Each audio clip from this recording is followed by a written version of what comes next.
Salut tout le monde, j'espère que vous allez bien. Aujourd'hui, je te fais une petite vidéo sur une petite revue.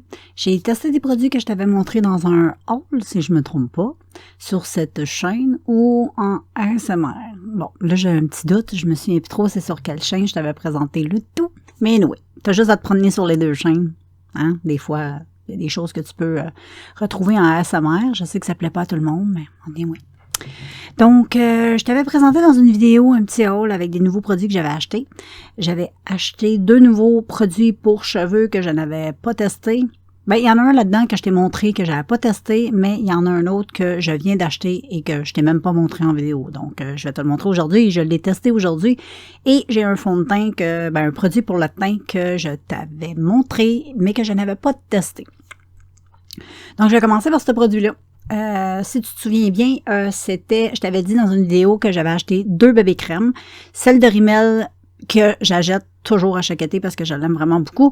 Et j'avais acheté celle de CoverGirl, mais, quand je l'ai testé, je trouvais ça extrêmement bizarre que c'était épais de même pour une bébé crème. Et puis j'ai réalisé que ce n'était pas une bébé crème, c'est un fond de teint. Eh oui, c'est le CoverGirl, c'est la Clean Fresh. Puis j'ai fait aussi une autre découverte, donc j'ai compris le pourquoi je ne l'aimais pas vraiment sur le teint. C'est que quand tu l'appliques, j'ai essayé de l'appliquer avec un pinceau, ça s'applique super mal. J'ai essayé de l'appliquer avec un Beauty Blender, ça s'applique super mal. Et je me suis dit, avec les doigts. Puis c'était pas mieux. Fait que je sais pas trop comment je vais l'utiliser, mais anyway, mais j'ai découvert et je viens tout juste de le découvrir. C'est un produit qui est vegan. Et oui, regarde. Vegan. Non, je sais pas si on voit bien, là. Mais le petit signe ici, là, c'est un petit vegan. Voilà. Fait que si tu as déjà testé des produits pour le teint vegan, tu vas savoir de quoi je parle. Ça laisse... On n'est comme pas habitué d'utiliser, en tout cas moi je suis pas habituée d'utiliser des produits comme ça, je suis habituée d'utiliser des fonds de teint avec des silicones puis tout ça. Fait que habituellement ça fait un beau teint, flawless, tout ça, et ils disent que ça rend la peau sans imperfection. Moi je trouve que ça marque super gros la peau. Je trouve aussi que ça paraît sur la peau que tu as ça dans le visage. Puis l'estompage, ça s'estompe vraiment super mal. Mais comme je te dis, c'est vegan. Il y a j'ai écouté plusieurs vidéos sur des produits fond de teint vegan. Bon, c'est qu'est-ce qui sonne de même. J'ai testé plusieurs produits qui sont j'ai pas testé, j'ai écouté plusieurs vidéos de produits fond de teint vegan et je trouvais que quand les YouTubers le testaient, ça fait exactement la même affaire sur ma peau. J'aime pas trop. En tout cas, je vais le tester, retester pour voir. On verra bien. On va lui donner une chance. Je te reviendrai par la suite là-dessus. Mais là, pour le moment, c'est pas trop top. C'est ce que j'ai mis aujourd'hui. À la caméra, ça paraît pas vraiment. Ça semble laisser une belle peau, mais ça fait une peau marquée. Personnellement, moi, je trouve ça. Je me suis fait un petit café. Hey, check-moi la tasse. Elle est aussi grosse que ma tête.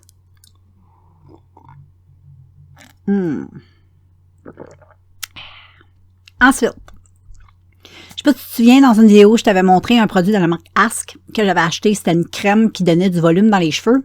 Mais là, j'en ai acheté une nouvelle, toujours au Dollarama, de la marque Marc Anthony. Donc, c'est le Organoid Morocco.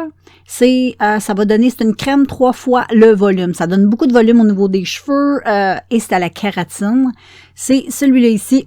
Je l'ai testé aujourd'hui parce que j'ai lavé mes cheveux et c'est un produit que tu vas mettre dans tes mains, ça sent super bon. Tu vas mettre ça au cuir chevelu pour naturellement donner du volume et ils disent que tu peux en mettre jusqu'aux pointes. Donc moi j'en ai mis jusqu'aux pointes. Vraiment, je suis hyper satisfaite de ce produit-là. C'est pas collant, ça rend pas les cheveux gras, ça rend pas les cheveux tout dégueulasses. On dirait que t'as rien dans les cheveux. Regarde mes cheveux. On dirait que j'ai rien, ça laisse pas vraiment de substance dans le cheveu, mais ça donne du volume. Moi, c'est ce que j'aime. J'ai les cheveux fins et j'ai besoin de beaucoup de volume. Ben, j'aime avoir beaucoup de volume et ça, vraiment, là, avec la petite crème de Ask à la kératine volume que je t'avais montré, le petit tube mauve, c'est top. Si tu as la chance de tester ça, ça vaut vraiment la peine parce que, bon, je pense que c'est un produit que je vais beaucoup aimer. Ensuite, dans une vidéo, je t'avais montré un produit de la marque L'Oréal. C'était une petite mousse que je t'avais dit que je venais d'acheter, mais que je n'avais pas encore testé. C'est ma fille qui me l'a recommandé. C'est la Air Dry It. Et c'est les chaleurs cils libres, anti-frisottis, tenue ferme, pour donner des boucles et des ondulations. Pour les boucles et les ondulations de la marque L'Oréal Paris, je viens de la tester aujourd'hui. J'adore. Vraiment, habituellement, je déteste la mousse, mais vraiment, cette mousse-là, elle est vraiment top, top, top, top. Je l'ai achetée au Dollarama aussi. Elle sent super bonne. Tu peux l'utiliser dans tes cheveux humides et ne pas faire sécher tes cheveux. Ça va donner des belles ondulations un peu beachy. Et moi, je l'ai utilisé en séchant mes cheveux avec un diffuseur. Vraiment, j'adore. Là, mes cheveux sont attachés, mais regarde, ça frise très bien. J'avais une belle touffe très touffue et très bouclée et très volumineuse avec la petite crème de Marc Anthony. Ça faisait quelque chose. Là, j'ai décidé de me faire une couette parce que je finis toujours avec une couette, sinon j'ai trop chaud. Mais vraiment, c'est une super de bonne mousse que je te conseille. Va faire un tour chez Dollarama, fais-toi des réserves de cette mousse-là. Je crois que tu vas l'aimer. Vraiment. Si t'aimes la mousse, c'est une mousse. Habituellement, la mousse, je trouve, ça rend les cheveux comme toutes raides, toutes dégueu. Mais celle-là, pas du tout. Puis jusqu'à maintenant, mais moi, j'en ai pas mis en racine, parce que je trouve que ça vaut pas vraiment la peine. J'ai mis ça sur mes longueurs, tout ça, et c'était top.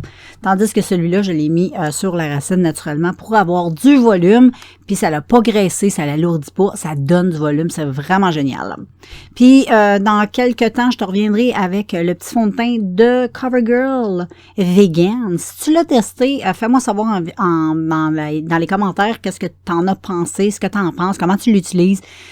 Une petite astuce là, où si t'aimes utiliser les produits vegan, est-ce qu'il y a des manières d'appliquer le fond de teint pour qu'il y ait un rendu le plus naturel possible? Parce que moi, vraiment, là, quand je le mets sur ma peau, là, on dirait que ça s'estompe pas, ça fait comme des trous, c'est vraiment dur à appliquer. Puis, j'ai utilisé une base siliconeuse dessous. Peut-être qu'il faut pas. Prochain coup, je vais essayer sans base. Vu que c'est un fond de teint qui n'a pas de silicone dedans, habituellement, souvent les fonds de teint ont du silicone dedans pour apporter une peau lisse et blablabla. Moi, je l'ai utilisé avec une base qui est siliconeuse. Peut-être que ça ne marche pas ensemble. Je vais essayer sans base. On verra bien. Mais en tout cas, ça fait 2 fois que je la teste. Mais la première fois, en croyant que c'était une bébé crème que je trouvais vraiment plutôt bizarre. Mais là, j'ai bien lu sur le tube, parce que c'est un petit peu difficile de lire sur le tube.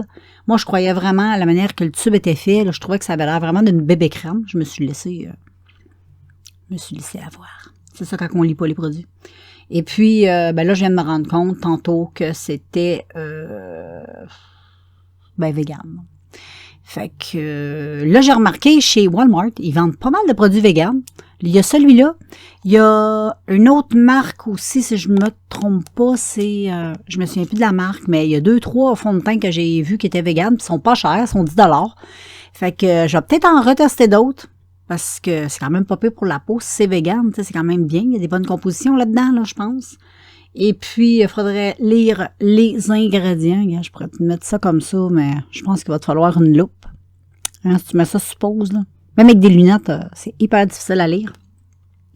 Mais anyway, je vais te revenir là-dessus. Si toi, tu utilises des produits vegan teint, fais-moi savoir. Dis-moi s'il y a des petites astuces pour l'application. Ça serait me rendre service, ça. Et peut-être que ça me ferait apprécier cette petite chose. Fait que moi, je vais te laisser. J'espère que tu as passé un beau petit moment avec moi. Et puis, oublie pas en commentaire de me dire s'il y a des produits là-dedans, tu as testé ce que tu en penses. Et pour te revenir là-dessus, ça, c'est chez Walmart. Et les 2 produits pour les cheveux, c'est chez Dollarama. Donc, mais anyway, ça se vend aussi dans les magasins à grande surface, mais tu vas payer plus cher et non 4$, parce que ces 2 produits-là m'ont coûté 4$. Fait que moi, je te laisse. Et puis, on se revoit dans un prochain vidéo, tout le monde. Fait que je vous embrasse et on garde le sourire et on se revoit bientôt. Ciao!